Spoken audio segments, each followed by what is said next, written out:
Dans cette vidéo, on s'intéresse à un CCP majeur de 2019.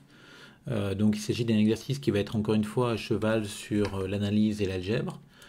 On commence par une partie d'analyse où on vous demande de démontrer que cette fonction-là est une primitive de celle-ci, et en déduire la valeur de f0.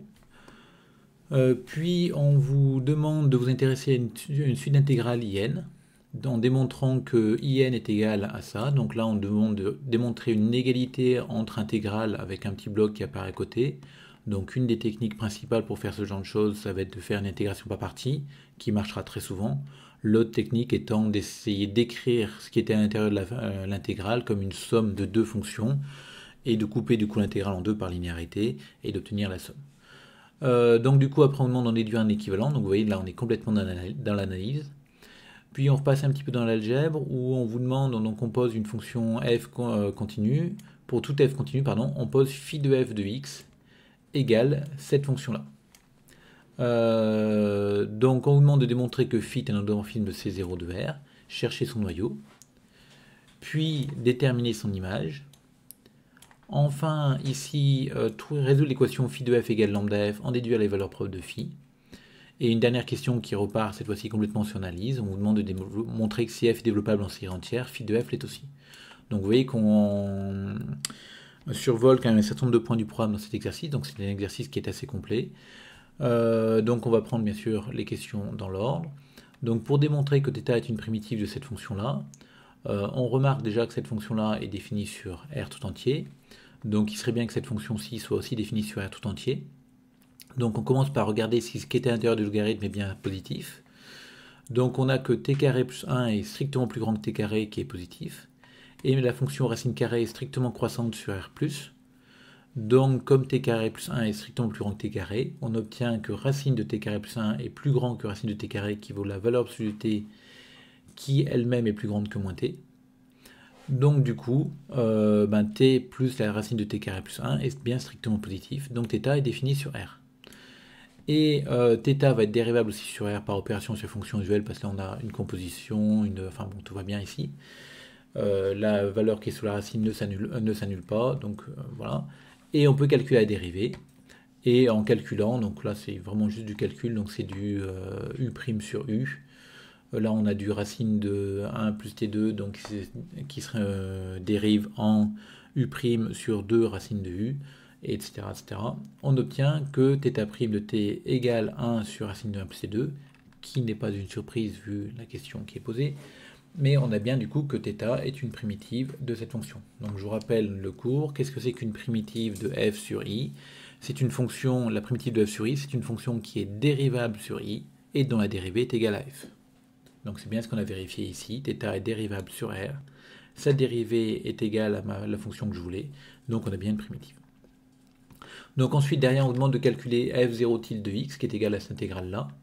Remarquons tout de suite que cette intégrale-là a bien un sens parce que la fonction intérieure de l'intégrale est continue sur R, donc en particulier sur le segment 0x, donc il n'y a pas de problème d'intégrale impropre ici. Et pour calculer cette intégrale-là, bien sûr, on va passer la primitive de la fonction qui est à l'intérieur, qu'on connaît, qui est θ. Et donc en fait on obtient que c'est θ de x. Parce que θ de 0 égale 0. Bon, ensuite donc on vous demande de trouver une relation entre in et ceci. Donc pour ça on a envie de faire un IPP, parce qu'on se rend compte que là on a dénominateur, enfin on a une intégrale qui s'écrit sous la forme tn fois 1 sur racine de 1 plus t2, c'est-à-dire tn fois 1 plus t2 puissance moins 1,5. Et là on a du 1 plus t2 puissance moins 3,5. Ce qui ressemble à une dérivée de 1 plus t2 puissance moins 1,5. Là on a du tn, là on a du tn plus 2, donc on sent qu'on va peut-être primitiver celui-ci. Et donc on va faire notre IPP dans ce sens-là, en primitivant le tn et en dérivant le 1 sur racine de 1 plus t2. Donc on va poser nos fonctions qui vont bien, donc u' de t, u de t, v de t, v' de t. Donc attention aussi à cette dérivée-là, v de t c'est du 1 plus t2 puissance moins 1,5. Donc quand on dérive, ça fera du moins 1,5 fois la dérivée de 1 plus t2, c'est-à-dire 2t, fois 1 plus t2 puissance moins 3,5, et donc on obtient bien cette quantité-là. Donc on vérifie que u et v sont bien classés 1 sur 0,1, donc là il n'y a pas de problème particulier. Encore une fois, la racine ici ne s'annule pas. Donc on peut intégrer par partie, donc là il y a une faute de frappe. Et on a IN qui va valoir, dans le crochet, on a UV, plus dans la deuxième intégrale, on aura du UV'. Et quand on calcule dans le crochet, donc en 1, ça fait ça, en 0, ça fait 0. Donc prenez quand même la peine de vérifier, c'est pas parce qu'il y a un t que ça va faire forcément 0, notamment la puissance qui est au-dessus. Mais ça va faire ici 0 parce que la puissance n plus 1 est strictement positive. Attention, par exemple, au cas où la puissance pourrait s'annuler. Si la puissance peut s'annuler, t puissance 0, quand on applique en 0, ça fait 1. Donc là, en tout cas, ça fait bien 0, et donc on obtient bien ce qu'on voulait. Donc ensuite, on nous demande d'en déduire un équivalent. Donc on voit que l'équivalent qu'on va obtenir, c'est du 1 sur n racine de 2, donc c'est équivalent à ça en fait. Donc l'idée serait d'essayer de démontrer que cette quantité est négligeable devant celle-ci. Et donc pour ça, on voit le 1 sur n plus 1 qui apparaît déjà. Et il faudrait démontrer que le reste de l'intégrale tend vers 0. Donc c'est ce qu'on va faire en faisant de la positivité. Donc le 1 sur 1 plus t2 puissance 3,5, c'est compris entre 0 et 1 pour tout t dans 0,1. Donc attention, quand vous faites de la positivité, à bien prendre d'abord la variable d'intégration dans tout l'intervalle d'intégration. Et du coup, on multiplie par t puissance n plus 2 sur n plus 1. Et on obtient l'encadrement qui va bien ici. Cet encadrement, du coup, on peut appliquer la positivité de l'intégrale. Toutes les fonctions sont bien continues ici, même si on ne le dit pas, mais tout va bien. Et donc on obtient que 0 est plus petit que l'intégrale qui m'intéresse, qui est plus petit que l'intégrale de tn plus 2 sur n plus 1. Donc le sur n plus 1, c'est une constante, donc je peux le mettre devant. Et on retrouve une formule qu'on utilise très souvent, que l'intégrale de 0 à 1 de tn, c'est 1 sur n plus 1. Donc comme c'est l'intégrale ici de 0 à 1 de tn plus 2, ça fera 1 sur n plus 3, et on obtient cette quantité-là. Donc on voit que finalement, cette quantité, ça c'est un petit taux de 1 sur n plus 1. Donc sans souci, passer à 1 sur n plus 1, il faut quelque chose qui tend vers 0. Et donc le théorème des gendarmes me dit que ce qui est au milieu, c'est compris entre 0 et quelque chose qui est négligeable devant 1 sur n plus 1. Donc ça va être globalement négligeable devant 1 sur n plus 1. Donc comme c'est négligeable devant 1 sur n plus 1, j'obtiens que c'est la définition d'un équivalent. Là je peux rajouter un fois racine de 2 en bas si vous voulez, ça ne change rien parce que fois racine de 2 c'est une constante. Et j'obtiens que IN va être équivalente à 1 sur n plus 1 racine de 2, qui lui-même est équivalent à 1 sur n racine de 2, et on obtient bien l'équivalent souhaité. Bon, ensuite, donc là on passe à la partie un petit peu algèbre, donc on prend une fonction continue, on pose phi de f égale cette intégrale-là, et on vous demande de démontrer que phi est un endomorphisme de C0 de R, l'ensemble des fonctions continues de R dans R, et dans les terminaux de noyau. Donc d'abord on démontrer que c'est un endomorphisme, donc en 2 points, en 2 ou 3 points, ça dépend comment on regarde. Déjà bien démontrer qu'il existe, enfin qui est bien défini. Donc on va prendre une fonction f qui est continue. Cette fonction étant continue sur R, la fonction gf qui est à l'intérieur de l'intégrale, donc avec f sur racine de 1 plus t2, elle est continue sur R. 0 appartient à R. Donc en fait, le théorème fondamental de l'analyse me dit que phi de f, qui est la fonction qui a x associe l'intégrale de 0 à x de gf de t dt, est une primitive de gf, et même l'unique primitive de gf qui s'annule en 0. Donc ça dépend de ce dont on a besoin, on peut soit dire que c'est une primitive, soit dire que c'est l'unique qui s'annule en 0. Donc, mais en particulier, donc, phi de f existe, donc déjà mon application phi est bien définie, et comme c'est une primitive, elle est bien continue sur R. Et comme elle est continue sur R, on a bien phi f qui appartient à C0 de R dans R. Donc mon application phi va bien de l'ensemble des fonctions continues de R dans R dans l'ensemble des fonctions continues de R dans R. Ensuite, il faut maintenant démontrer la linéarité. Donc on va prendre deux fonctions, un lambda dans R, et essentiellement cette linéarité se passe très bien grâce à la linéarité de l'intégrale. Donc on aurait presque pu dire que phi est linéaire par linéarité de l'intégrale sans détailler plus le calcul. Attention quand même à bien vérifier ce que vous écrivez, c'est-à-dire qu'on va utiliser la linéarité de l'intégrale pour tout x dans R, et on démontre que phi de lambda f plus g de x est égal à lambda phi de f plus phi de g de x. Ceci étant valable pour tout x dans R, ces deux fonctions phi de lambda f plus g et lambda phi de f plus phi de g sont égales, donc phi est bien linéaire. Donc on a obtenu que phi est un endomorphisme.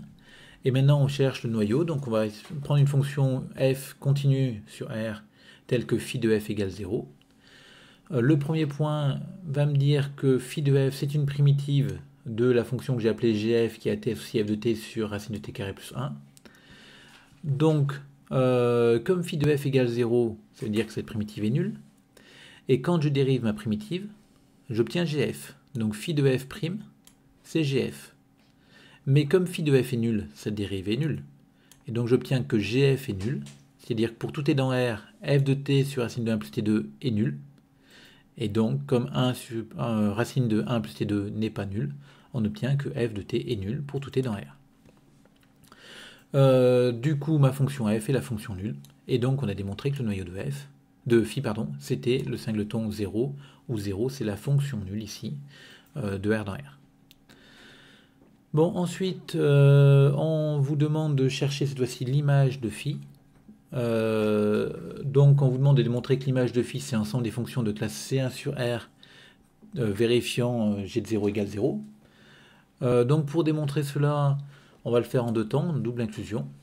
Donc déjà, quand on prend une fonction f continue, phi de f, on a vu que c'était la primitive de gf, qui s'annule en 0. Donc déjà, phi de f s'annule en 0. Gf, c'est une fonction qui est continue sur R, donc sa primitive va être de classe C1, et donc phi de f, qui est une primitive, va être de classe C1. Et on a finalement démontré quoi? Deux choses. Phi de f est de classe C1, elle s'annule en 0, donc phi de f appartient bien à cet ensemble-là. Donc on a démontré que l'image de phi est inclue dans cet ensemble. Maintenant on va faire la réciproque, donc on va prendre un h qui est dans cet ensemble-là. Donc on sait que h de 0 égale 0 et que h est classe C1. Et on va s'intéresser, alors nous on aimerait bien que on va chercher une fonction f peut-être que phi de f de x est égal à h.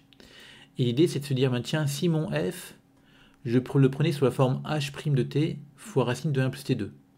Les racines de 1 plus t2 s'annuleraient, il ne me resterait plus que l'intégrale de h' de t, et donc on tomberait naturellement sur h de x. Donc c'est ce qu'on va faire, on va poser f de t égale h' de t fois racine de 1 plus t2. Comme h est classe C1, ben f va être continu, pas de problème, vu qu'il y a le h' qui est continu et le racine de 1 plus t2 qui est continu. Et quand je calcule phi de f de x, j'obtiens, donc comme on a vu, ça va simplifier, l'intégrale de 0 à x de h' de t dt. Donc ça vaut h de x moins h de 0. Et comme h est dans cet ensemble-là, il vérifie aussi h de 0 égale 0. Donc il ne me reste plus que le h de x. Donc j'obtiens pour tout x dans R, phi de f de x égale h de x. Donc phi de f égale h. Et donc h est bien dans l'image de phi. On a du coup démontré l'autre inclusion, que cet ensemble-là est inclus dans l'image de phi. Et finalement on a l'égalité. L'image de phi, c'est l'ensemble des fonctions de classe C1 telles que g de 0 égale 0. Vous remarquez qu'on obtient au passage que l'application n'est pas surjective, parce on a des fonctions qui ne sont pas dans cet ensemble-là. Par exemple, la fonction cosinus, typiquement, qui est une fonction qui ne vérifie pas cos de 0 égale 0. Donc toutes les fonctions continues sur R ne sont pas dans l'image de phi, donc phi n'est pas surjective. Donc n'oubliez pas ici, c'est un truc qu'on utilise souvent, quand on a une application injective, ce qui est le cas parce que ker phi égale 0, on peut dire qu'elle est surjective et bijective si et seulement si, enfin si surtout, pardon, on est dans un espace vectoriel de dimension finie.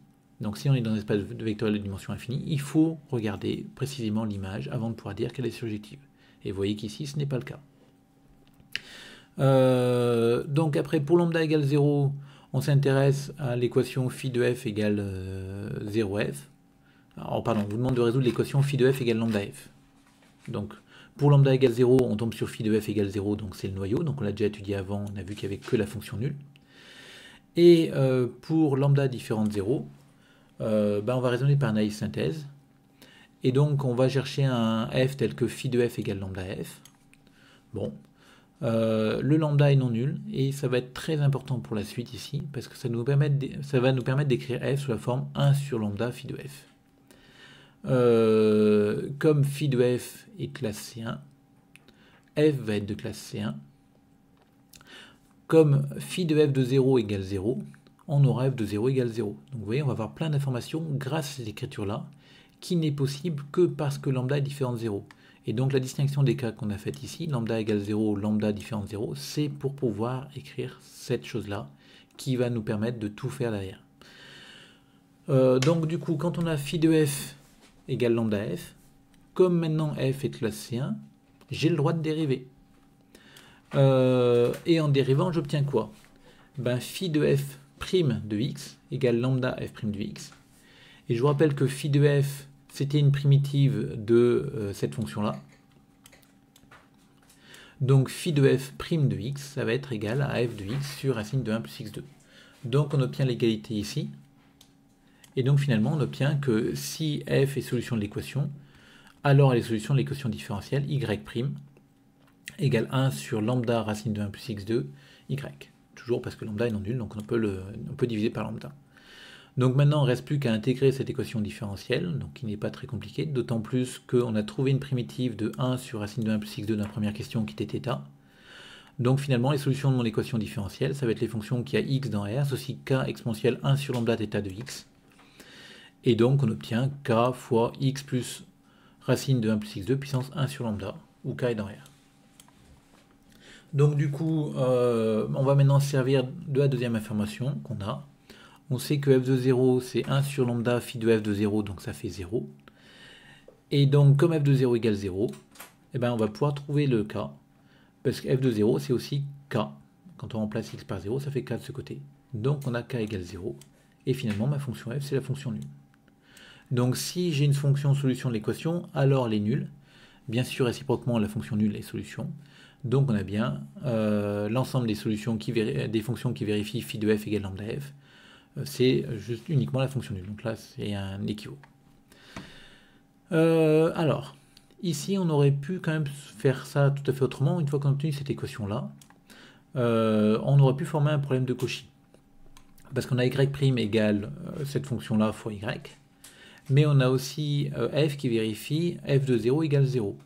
Et donc, si on forme le problème de Cauchy, y' égale, je sais pas quoi, fois y, et y de 0 égale 0, on sait que ce problème de Cauchy aura une unique solution. Déjà, c'est bien un problème de Cauchy parce que l'équation est normalisée, les coefficients sont continus, enfin, on a tout ce qu'il faut. Et on a une solution à ce problème de Cauchy. La fonction nulle est solution. Donc, si on prend y' égale ça et avec y de 0 égale 0, la fonction nulle est solution. Et par unicité de la solution du problème de Cauchy, comme f est aussi solution, ben f sera la fonction nulle. Donc, voilà pour ça. Donc en tout cas, ce qu'on a prouvé ici, c'est que finalement, quand on regarde phi de f égale lambda f, il n'y a que la solution nulle qui marche. Donc les espaces E lambda de f sont restreints à 0. Donc pour tout lambda dans R, lambda n'est pas valeur propre de phi. Donc cette fonction phi n'aura aucune valeur propre réelle. Entre parenthèses, vous remarquez qu'il est possible d'avoir des applications qui n'ont aucune valeur propre. Bon, enfin, montrer que si f est développable en série entière, phi de f l'est aussi. Attention, ce qui m'intéresse ici, ce n'est pas de trouver le développement en série entière de phi de f, mais uniquement de prouver qu'il existe. Donc, ça va un petit peu orienter la correction. Donc, on se rend compte que si f est développable en série entière, donc on s'intéresse à phi de f, c'est-à-dire cette fonction-là. Donc, cette fonction, on a vu que c'était la primitive de f de t sur racine de 1 plus t2. Et si on arrive à démontrer que la fonction qui a t, si f de t sur racine de 1 plus t2 est développable en série entière au voisinage de 0, ben ma fonction phi de f le sera aussi parce que c'est une primitive d'une fonction développable en série entière. Donc c'est ce qu'on va essayer de faire, donc démontrer que f de t sur racine de 1 plus t2 est développable en série entière. Et donc là on va se servir du cours. On sait que cette fonction-là est développable en série entière pour tout alpha dans R sur l'intervalle -1, 1. Et moi, ce qui m'intéresse en particulier, c'est alpha égale -1,5, qui me dit que 1 sur racine de 1 plus t2 va s'écrire sous la forme la somme des AN t puissance n. Alors, on connaît la valeur des AN, enfin, elle est écrite dans le cours, si vous ne la connaissez pas par cœur, vous pouvez la retrouver. Mais ici, je m'en fiche, pour une raison très simple, c'est que je ne veux pas avoir le développement en série entière à la fin, je veux juste savoir si c'est développable en série entière. Donc, je dis que cette fonction-là est développable en série entière. Maintenant, quand je prends t dans -1, 1, je sais que t carré est aussi dans -1, 1. Donc du coup, 1 sur racine de 1 plus t2, en remplaçant t par t2, j'obtiens cette chose-là. Donc ce développement en série entière. Donc la fonction qui a t associe 1 sur racine de 1 plus t2 est développable en série entière sur intervalle -1, 1. J'ai supposé maintenant que f aussi était développable en série entière, donc sur un intervalle de la forme -RR. Donc du coup, par produit de Cauchy, cette fonction-là sera aussi développable en série entière, au moins sur l'intervalle -min de R1, min de R1. Enfin, ben, on finit en disant que phi de f, c'est une primitive de cette fonction-là. Et comme cette fonction est développable en série entière, la primitive le sera aussi. Toutes les primitives le seront aussi, pardon. Donc attention, quand vous primitivez un développement en série entière, à bien penser au terme constant. Donc bien penser à la valeur de la primitive en 0. Donc là, la valeur de la primitive serait 0, mais bon, ne l'oubliez pas. Et du coup, en tout cas, cette fonction-là va être développable en série entière, au moins sur le même intervalle. Et c'est bien un développement en série entière valable, parce que le minimum de R1 est strictement positif, parce que R est strictement positif.